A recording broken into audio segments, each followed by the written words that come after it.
आध्यात्मिक आदि त्रिविध तापों का वर्णन, भगवान तथा वासुदेव शब्दों की व्याख्या और भगवान के पारमार्थिक स्वरूप का वर्णन। विष्णु पुराण। नमस्कार। अगर आप किसी कारणवश मुझे सब्सक्राइब नहीं कर सकते तो लाइक अवश्य कीजिएगा। श्री पराशर जी बोले, हे मैत्रेय, आध्यात्मिक, आधिदैविक और आधि भौतिक तीनों तापों को जानकर ज्ञान और वैराग्य उत्पन्न होने पर पंडितजन आत्यंतिक प्रलय प्राप्त करते हैं। आध्यात्मिक ताप शारीरिक और मानसिक दो प्रकार के होते हैं। उनमें शारीरिक ताप के कितने ही भेद हैं वह सुनो। शिरोरोग, प्रतिश्याय अर्थात पीनस, ज्वर, शूल, भगंदर, गुल्म, अर्श अर्थात बवासीर, शोथ अर्थात सूजन, श्वास अर्थात दमा, छद्री तथा नेत्र रोग, अतिसार और कुष्ठ आदि शारीरिक कष्ट भेद से दैहिक ताप के कितने ही भेद हैं। अब मानसिक तापों को सुनो। हे द्विजश्रेष्ठ, काम, क्रोध, भय, द्वेष, लोभ, मोह, विषाद, शोक, असूया अर्थात गुणों में दोषारोपण, अपमान, ईर्ष्या और मात्सर्य आदि भेदों से मानसिक ताप के अनेक भेद हैं। ऐसा ही नाना प्रकार के भेदों से युक्त तापों को आध्यात्मिक कहते हैं। मनुष्यों को जो दुख मृग, पक्षी, मनुष्य, पिशाच, सर्प, राक्षस और सरीसृप अर्थात बिच्छू आदि से प्राप्त होता है उसे आदि भौतिक कहते हैं।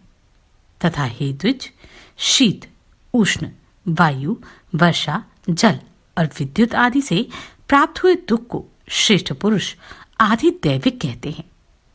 हे मुनिश्रेष्ठ, इनके अतिरिक्त गर्भ, जन्म, जरा, अज्ञान, मृत्यु और नरक से उत्पन्न हुए दुख के भी सहस्त्रों प्रकार के भेद हैं।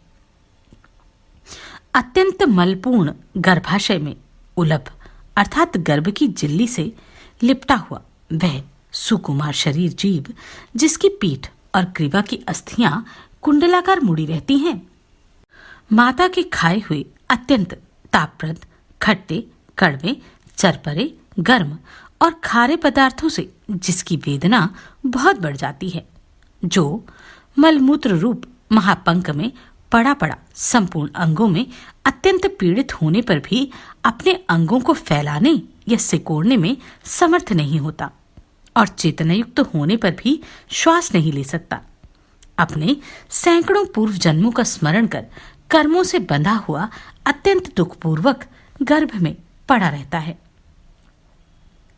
उत्पन्न होने के समय उसका मुख मल, मूत्र, रक्त और वीर्य आदि में लिपटा रहता है और उसके संपूर्ण अस्थि बंधन प्रजापत्य अर्थात गर्भ को संकुचित करने वाली वायु से अत्यंत पीड़ित रहते हैं। प्रबल प्रसूति वायु उसका मुख नीचे को कर देती है और वह आतुर होकर बड़े कलेश के साथ माता के गर्भाशय से बाहर निकल पाता है। हे मुनि सत्तम, उत्पन्न होने के अनंतर बाह्य वायु का स्पर्श होने से अत्यंत मूर्छित होकर वह जीव बेसुध हो जाता है। उस समय वह जीव दुर्गंध युक्त फोड़े में से गिरे हुए किसी कंटक विद्ध अथवा आरे से चिरे हुए कीड़े के समान पृथ्वी पर गिरता है। उसे स्वयं खुजलाने अथवा करवट लेने की शक्ति भी नहीं रहती। वह स्नान तथा दुग्धपान आदि आहार भी दूसरे की ही इच्छा से प्राप्त करता है। अपवित्र मलमूत्र आदि में सने हुए बिस्तर पर पड़ा रहता है। उस समय कीड़े और डांस आदि उसे काटते हैं, तथापि वह उन्हें दूर करने में समर्थ नहीं होता। इस प्रकार जन्म के समय और उसके अन्यतर बाल्यावस्था में जीव आदि भौतिक आदि अनेक दुख भोगता है। अज्ञान रूपी अंधकार से आवृत होकर मूढ़ हृदय पुरुष यह नहीं जानता कि मैं कहां से आया हूं, कौन हूं, कहां जाऊंगा तथा मेरा स्वरूप क्या है। मैं किस बंधन से बंधा हूं, इस बंधन का क्या कारण है, अथवा यह अकारण ही प्राप्त हुआ है। मुझे क्या करना चाहिए और क्या नहीं करना चाहिए, तथा क्या कहना चाहिए और क्या नहीं कहना चाहिए। धर्म क्या है, अधर्म क्या है, किस अवस्था में मुझे किस प्रकार रहना चाहिए, क्या कर्तव्य है और क्या अकर्तव्य है, अथवा क्या गुणमय और क्या दोषमय है। इस प्रकार पशु के समान विवेक शून्य शिष्णोदर पारायण पुरुष अज्ञान जनित महान दुख भोगते हैं। हे द्विज, अज्ञान तामसिक भाव है, अतः अज्ञानी पुरुषों की तामसिक कर्मों के आरंभ में प्रवृत्ति होती है। इससे वैदिक कर्मों का लोप हो जाता है। मनीषी जनों ने कर्मलोप का फल नरक बतलाया है। इसलिए अज्ञानी पुरुषों को इहलोक और परलोक दोनों जगह अत्यंत ही दुख भोगना पड़ता है। शरीर के जरा जर्जित हो जाने पर पुरुष के अंग प्रत्यंग शिथिल हो जाते हैं, उसके दांत पुराने होकर उखड़ जाते हैं और शरीर झुर्रियों तथा नसनाड़ियों से आवृत हो जाता है। उसकी दृष्टि दूरस्थ विषय के ग्रहण करने में असमर्थ हो जाती है। नेत्रों के तारे गोलकों में घुस जाते हैं। नासिका के रंध्रों में से बहुत से रोम बाहर निकल जाते हैं और शरीर कांपने लगता है। उसकी समस्त हड्डियां दिखलाई देने लगती हैं। मेरुदंड झुक जाता है तथा जठराग्नि के मंद पड़ जाने से उसके आहार और पुरुषार्थ कम हो जाते हैं। उस समय उसके चलना फिरना, उठना बैठना और सोना आदि सभी चेष्टाएं बड़ी कठिनाई से पूरी होती हैं और क्षोत्र और नेत्रों की शक्ति मंद पड़ जाती है तथा लार बहते रहने से उसका मुख मलिन हो जाता है। अपनी संपूर्ण इंद्रियां स्वाधीन न रहने के कारण वह सब प्रकार मरणासन हो जाता है तथा स्मरण शक्ति के क्षीण हो जाने से वह उसी समय अनुभव किए हुए समस्त पदार्थों को भी भूल जाता है। उसे एक वाक्य उच्चारण करने में भी महान परिश्रम होता है तथा श्वास और खांसी आदि के महान कष्ट के कारण वह दिन रात जागता रहता है। वृद्ध पुरुष औरों की सहायता से ही उठता तथा औरों के बिठाने से ही बैठ सकता है, अतः वह अपने सेवक और स्त्री पुत्रादि के लिए सदा अनादर का पात्र बना रहता है। उसका समस्त शौचाचार नष्ट हो जाता है तथा भोग और भोजन की लालसा बढ़ जाती है। उसके परिजन भी उसकी हंसी उड़ाते हैं और बंधुजन उससे उदासीन हो जाते हैं। अपनी युवावस्था की चेष्टाओं को अन्य जन में अनुभव की हुई सी स्मरण करके वह अत्यंत संतापवश दीर्घ निश्वास छोड़ता रहता है। इस प्रकार वृद्धावस्था में ऐसे ही अनेकों दुख अनुभव कर उसे मरण काल में जो कष्ट भोगने पड़ते हैं वे भी सुनो। कंठ और हाथ पैर शिथिल पड़ जाते तथा शरीर में अत्यंत कंप छा जाता है। बार बार उसे ग्लानि होती है और कभी कुछ चेतना भी आ जाती है। उस समय वह अपने हिरण्य अर्थात सोना, धन धान्य, पुत्र, स्त्री, भृत्य और गृह आदि के प्रति इन सब का क्या होगा, इस प्रकार अत्यंत ममता से व्याकुल हो जाता है। उस समय मर्मभेदी कृकच अर्थात आरे तथा यमराज के विकराल बाण के समान महाभयंकर रोगों से उसके प्राण बंधन कटने लगते हैं। उसकी आंखों के तारे चढ़ जाते हैं। वे अत्यंत पीड़ा से बारंबार हाथ पैर पटकता है तथा उसके तालू और ऊंट सूखने लगते हैं।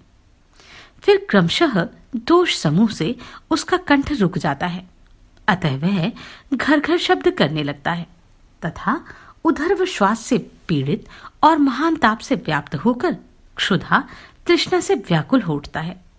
ऐसी अवस्था में भी यमदूतों से पीड़ित होता हुआ वह बड़े कलेश से शरीर छोड़ता है और अत्यंत कष्ट से कर्मफल के भोगने के लिए यातना देह प्राप्त करता है। मरण काल में मनुष्यों को ये और ऐसे ही अत्यंत भयानक कष्ट भोगने पड़ते हैं। तब मरणोपरांत उन्हें नरक में जो यातनाएं भोगनी पड़ती हैं वह सुनो। प्रथम यम किंकर अपने पाशों में बांधते हैं, फिर उनके दंड प्रहार सहने पड़ते हैं। तदनंतर यमराज का दर्शन होता है और वहां तक पहुंचने में बड़ा दुर्गम मार्ग देखना पड़ता है। हे द्विज, फिर तप्त बालू का अग्नि यंत्र और सहस्त्र आदि से महाभयंकर नरकों में जो यातनाएं भोगनी पड़ती हैं, वे अत्यंत असह्य होती हैं। आरे से चिरे जाने, मूस में तपाए जाने, कुल्हाड़ी से काटे जाने, भूमि में गाड़े जाने, शूली पर चढ़ाए जाने, सिंह के मुख में डाले जाने, गिद्धों के नोचने, हाथियों से दलित होने, तेल में पकाए जाने, खारे दलदल में फंसने, ऊपर ले जाकर नीचे गिराए जाने, क्षेपण यंत्र द्वारा दूर फेंके जाने से नरक निवासियों को अपने पाप कर्मों के कारण जो जो कष्ट उठाने पड़ते हैं, उनकी गणना नहीं हो सकती। हे द्विजश्रेष्ठ, केवल नरक में ही दुख हो सो बात नहीं है। स्वर्ग में भी पतन का भय लगे रहने से कभी शांति नहीं मिलती।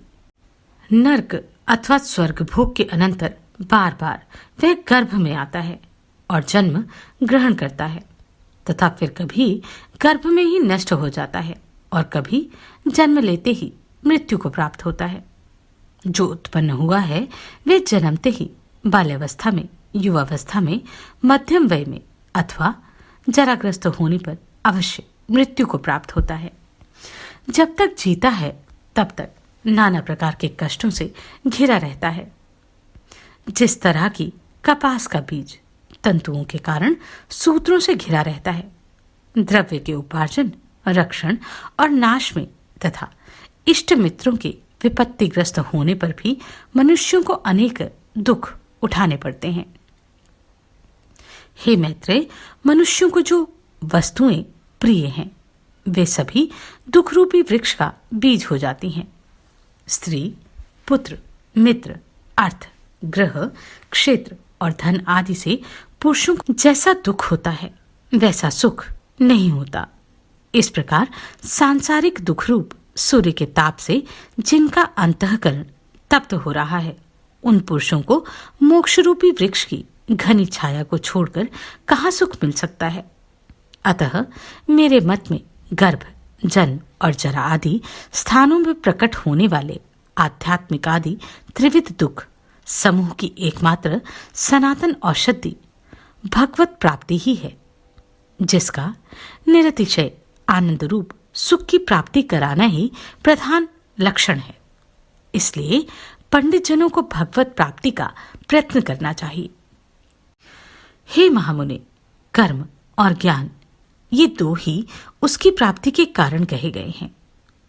ज्ञान दो प्रकार के हैं, शास्त्रजन्य और विवेकज। शब्द ब्रह्म का ज्ञान शास्त्रजन्य है और परब्रह्म का बोध विवेकज। हे विप्रेश्वर, अज्ञान घोर अंधकार के समान है। उसको नष्ट करने के लिए शास्त्रजन्य ज्ञान दीपकवत और विवेकज ज्ञान सूर्य के समान है। श्रवण इंद्रिय द्वारा शास्त्र का ग्रहण होता है, इसलिए शास्त्रजन्य ज्ञान ही इंद्रियोद्भव शब्द से कहा जाता है। हे मुनिश्रेष्ठ, इस विषय में वेदार्थ का स्मरण करके मनु जी ने जो कुछ कहा है वह बतलाता हूं, श्रवण करो। ब्रह्म दो प्रकार का है, शब्द ब्रह्म और पर ब्रह्म। शब्द ब्रह्म शास्त्रजन्य ज्ञान में निपुण हो जाने पर जिज्ञासु विवेकज ज्ञान के द्वारा परब्रह्म को प्राप्त कर लेता है। अथर्ववेद की श्रुति है कि विद्या दो प्रकार की है, परा और अपरा।